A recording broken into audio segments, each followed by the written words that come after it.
The article is talking about the huge increase in single-use bioreactor market. So I think before we get into the article, we need to first do a quick definition. Jacob, can you please remind us the difference between a bioreactor and a fermenter?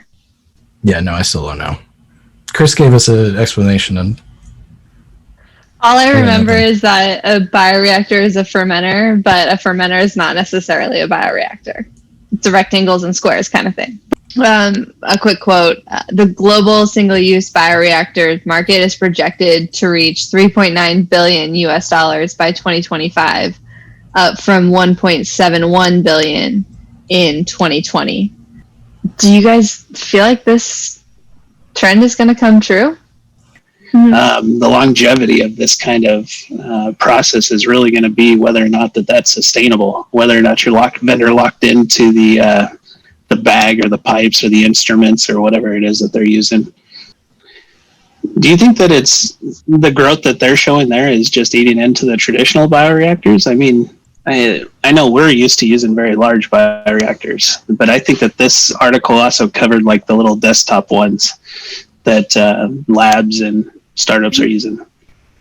I definitely do. So the article really does, it focuses a lot around like the Asia Pacific, China growing markets, and a lot of smaller ones, and a lot of like new facilities. If you don't have to invest in a site-wide cleaning system, this is very attractive. Yeah, when I first read this, I was like, how like sustainable is it? Like, won't it be bad for the environment because all these plastic bags? And I was reading into it, and apparently it's a lot greener than all the cleaning that goes into the multi-use reactors.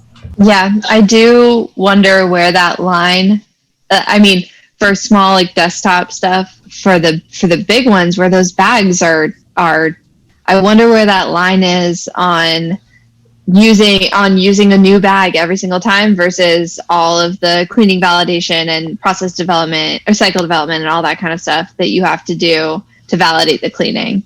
Sorry to cut you off there, Jacob. No, you're not. Little bit. I'm pandering to the audience. Oh, okay, fair.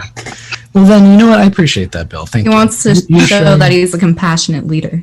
There you go. I was just about to say that, so thanks for stealing my thunder. This has been a production of Lucid Automation. The opinions expressed are those of the individuals and do not represent those of Lucid Automation. Upon further consideration, those opinions would likely be retracted by the individuals that made them. All opinions are to be considered for entertainment purposes only and should, under no circumstances, be considered professional engineering advice.